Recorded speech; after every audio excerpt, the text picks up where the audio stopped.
Hi everyone. तो आज हम लोग डिस्कस करने वाले हैं इन्फोसिस पैकेज अपग्रेडेशन टेस्ट के एक्चुअल क्वेश्चंस। अगर आपको होल एक्सपीरियंस देखना है कि मतलब टाइमिंग क्या होती है टेस्ट की, कितने क्वेश्चंस आते हैं और बाकी सारी डिटेल्स, तो उसके लिए मैंने एक वीडियो ऑलरेडी बना रखा है। आप चाहे तो डिस्क्रिप्शन में मैं लिंक दे दूँगी, आप जाकर चेकआउट कर सकते हैं। आज हम लोग एक्चुअल क्वेश्चंस डिस्कस करने वाले हैं। 2 शिफ्ट हुई थी, शिफ्ट 1 और शिफ्ट 2। ठीक है, तो शिफ्ट 1 का हम लोग मीडियम लेवल का क्वेश्चन डिस्कस करेंगे और शिफ्ट 2 का इजी और मीडियम दोनों क्वेश्चंस हम लोग डिस्कस करेंगे। ठीक है, तो स्टार्ट करते हैं शिफ्ट 1 के मीडियम लेवल के क्वेश्चन के साथ। तो मीडियम लेवल का क्वेश्चन कुछ ऐसा था कि आपको एक एरे दिया रहेगा, एरे ऑफ आई। इसको आपको असेंडिंग ऑर्डर में अरेंज करना है कुछ ऑपरेशंस परफॉर्म करके। ठीक है, तो कंडीशंस कुछ ऐसी है कि आपको, अगर आप आई इंडेक्स पिक कर रहे हो और जे इंडेक्स पिक कर रहे हो और इन दोनों को स्वैप करना चाह रहे हो, तो array of I greater than होना चाहिए एरे ऑफ जे के, और जे माइनस आई की वैल्यू इवन होनी चाहिए, तभी पॉसिबल है कि आप उन दोनों वैल्यूज़ को स्वैप कर पाओगे।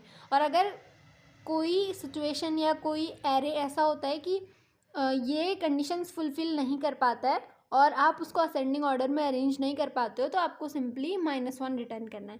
तो बेसिकली यही क्वेश्चन था मीडियम लेवल का। अब हम चलते हैं शिफ्ट 2 के इजी लेवल के क्वेश्चन पे। इजी लेवल का क्वेश्चन जो था उसमें मिरर फ्लिप था वो क्वेश्चन बेसिकली। तो उसमें आपको कुछ एलिमेंट्स दिए हुए थे। एन दिया था जो कि एरे का साइज़ डिफाइन कर रहा था। एक वेरिएबल दिया था के जो कि मैक्सिमम फ्लिप जितने अलाउड है वो बता रहा था, और ए एक एरे था। ठीक है, अब क्वेश्चन क्या था बेसिकली कि एक एरे है आपके पास और आपको उसमें से कोई भी इंडेक्स पिक करना है और उसको फ्लिप करना है। फ्लिप के लिए एक कंडीशन थी कि अगर आपने आई इंडेक्स लिया है तो आपको उसको मल्टीप्लाई करना है -1 के साथ, और आई के पैरेलल ही n माइनस आई माइनस 1 वाला जो इंडेक्स है उसको भी मल्टीप्लाई करना है -1 के साथ, और फिर पूरे एरे का सम कैलकुलेट करना है कुछ ऐसे कि array of I minus array of I plus 1, और similarly array of I plus 1 minus array of I plus 2। तो ये मतलब मॉड में आएगी वैल्यूज़, तो ऐसे कैलकुलेट करना है उसका सम, और जिस भी केस में मैक्सिमम वैल्यू आ रही होगी वो मैक्सिमम वैल्यू हमको रिटर्न करना था।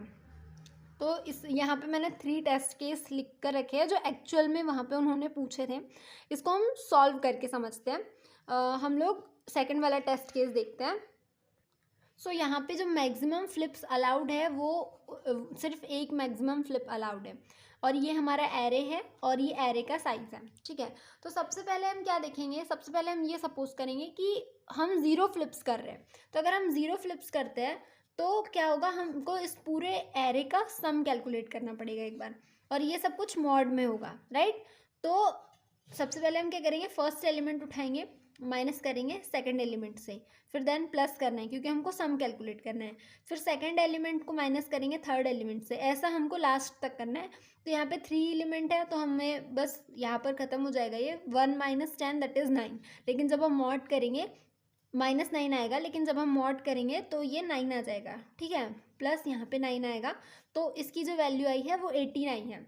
जब हमारा के 0 था, मतलब हमने एक भी फ्लिप नहीं किया था, जैसा एरे हमें दिया हुआ था हमने सेम एरे पे सम परफॉर्म किया और हमको 18 मिला। अब हम के = 1 के लिए करते हैं इंडेक्स 0 के लिए। अगर हम इंडेक्स 0 लेंगे तो इसके करस्पॉन्डिंग इंडेक्स कौन सा होगा, n माइनस आई माइनस 1, मतलब 3 माइनस 0 माइनस 1 दैट इज़ 2, मतलब हमें इसको चेंज करना पड़ेगा। तो हमारे पास जो एरे आएगा वो क्या आएगा, सबसे पहले तो हम 1 का मल्टीप्लाई कर देंगे -1 के साथ, तो ये हो जाएगा -1, 10 तो एज इट इज़ रहेगा, और ये n माइनस आई माइनस 1 इंडेक्स है तो इसका भी मल्टीप्लाई होगा -1 के साथ, तो यहाँ पे भी आएगा -1, क्योंकि ये क्वेश्चन ही है कि हमें एरे ऑफ आई जो इंडेक्स हमने पिक किया है उसको और array of n minus I minus 1 के साथ मल्टीप्लाई करना है -1 का। तो हमने ये कर दिया। अब हमें इसका सिंपली सम परफॉर्म करना है। अगर हमें सम परफॉर्म करना है तो क्या होगा, -1 माइनस 10 प्लस 10 माइनस -1। ठीक है, इसका आउटपुट क्या आएगा, -11, लेकिन इसको जब हम मॉड सॉल्व करेंगे तो आएगा 11, प्लस इसका भी आएगा 11। ठीक है, तो ये हो जाएगा 22। तो अभी तक की मैक्सिमम वैल्यू क्या है 22। अब k इज इक्वल्स टू 1 के लिए ही है, लेकिन हमें क्योंकि पूरे इंडेक्स चेक करने पड़ेंगे कि मैक्सिमम वैल्यू हमें कहाँ मिल रही है, राइट। तो i इज इक्वल्स टू 1 पे जाएंगे। अब हमने एक कंडीशन और थी कि अगर ऐसा होता है कि जो i है वो n माइनस आई माइनस 1 के इक्वल हो जाए, अगर ये सिचुएशन आती है तो हम सिर्फ एक बार फ्लिप करेंगे, मतलब सिर्फ एक बार हम -1 से मल्टीप्लाई करेंगे। तो यहाँ पे कुछ ऐसी सिचुएशन हो रही है क्योंकि आई की वैल्यू 1 हो रही है और n माइनस आई माइनस 1 की वैल्यू भी 1 ही होगी, राइट। तो यहाँ पर जो एरे होगा हमारा वो क्या होगा 1, -10, 1। ये क्यों हुआ, क्योंकि हमने एरे ऑफ 1 का मल्टीप्लाई कर दिया -1 के साथ, ठीक है। तो इसके लिए जब हम सम कैलकुलेट करेंगे तो इसके लिए सम कुछ ऐसा होगा 1 माइनस -10 प्लस -10 -1, ठीक है। तो इसका आउटपुट आएगा 11 प्लस 11 दैट इज़ 22। तो हमारे पास तीन वैल्यूज़ आई है 18, 22 एंड 22, राइट। तो इसमें से मैक्सिमम वैल्यू है 22, तो इसका आउटपुट भी आएगा 22। तो ये था इजी लेवल का क्वेश्चन। अब हम चलते हैं मीडियम लेवल के क्वेश्चन पे। मीडियम लेवल का क्वेश्चन कुछ ऐसा था कि आपको एक एरे दिया हुआ था, ठीक है। एक एरे होगा और एक 2D एरे होगा क्वेरी। उसमें जो हर एक रो होगी ना वो एक क्वेरी को डिफाइन कर रही होगी और आपको चेक करना था कि पर्टिकुलर जो रो है या जो क्वेरी है वो एक वैलिड क्वेरी है या नहीं है। उसके लिए हमें कुछ कंडीशंस दी हुई थी। तो हम एक एक करके पहले वेरिएबल देखते हैं कि कौन सा वेरिएबल क्या है।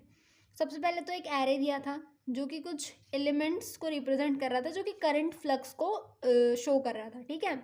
एन साइज था एरे ए का और एक 2D एरे था जैसा कि मैंने बताया जिसका नाम क्वेरी था, और क्यू उसका साइज था, मतलब उसके रो का साइज था। जो 2D एरे है क्वेरी उसमें हमेशा 4 ही कॉलम अवेलेबल होंगे और वो रिप्रेजेंट करेंगे एल, आर, के और डी।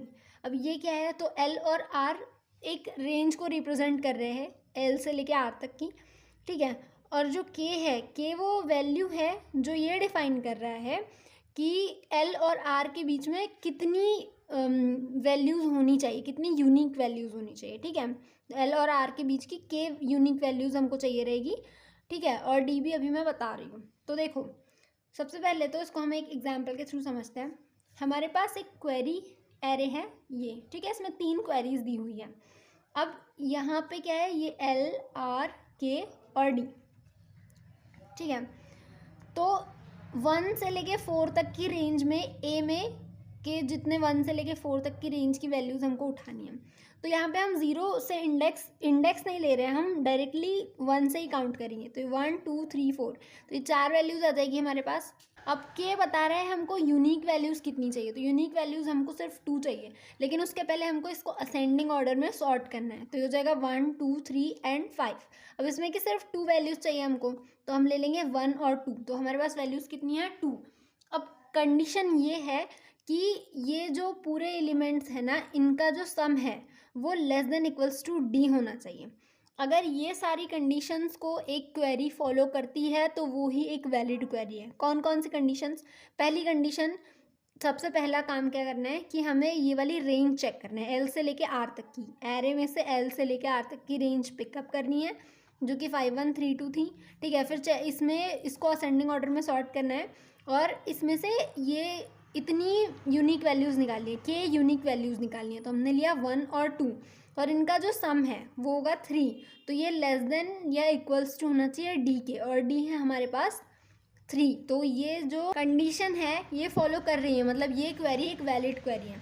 सिमिलरली हम नेक्स्ट क्वेरी के लिए देखेंगे तो 2, 3, मतलब 1, 2, 3, तो 2 और 3 में क्या आएगा 1, 3, ये 2 वैल्यूज़ आएगी और इसमें हमको सिर्फ एक ही यूनिक वैल्यू चाहिए। तो हम 1 को पिकअप कर लेंगे, 3 को छोड़ देंगे, ठीक है। तो यहाँ पर हमारे पास में कितनी वैल्यूज़ है 1 है सिर्फ। तो अब ये इसका सम भी 1 ही होगा, तो ये लेस देन इक्वल्स टू 1 होना चाहिए क्योंकि डी की वैल्यू 1 है। तो ये भी एक वैलिड क्वेरी, मतलब ये भी एक वैलिड क्वेरी और ये भी। और लास्ट वाला देखते हैं तो 1 से लेके 1 तक, मतलब सिर्फ 5 आएगा यहाँ पर, ठीक है। यहाँ पर सिर्फ 5 आया और एक ही एलिमेंट चाहिए, तो हमारे पास एक ही एलिमेंट है ऑलरेडी, लेकिन ये लेस देन इक्वल्स टू 4 होना चाहिए जो कि नहीं है। तो ये एक वैलिड क्वेरी नहीं है, तो इसका जो आउटपुट आएगा वो 2 आएगा, क्योंकि हमारे पास 3 क्वेरीज दी हुई है और हमारे पास सिर्फ 2 वैलिड क्वेरीज है। तो ये 3 क्वेश्चंस थे, एक्चुअल क्वेश्चंस, जो कि 22 जनवरी 2026 में आए थे। आई होप ये वीडियो आपके लिए बहुत हेल्पफुल रहा होगा। और अगर आपको पूरा एक्सपीरियंस देखना है पूरे टेस्ट का, तो एक और वीडियो मैंने ऑलरेडी बनाया हुआ है, चैनल पे अपलोडेड है, आप जाके एक बार चेकआउट कर सकते हैं।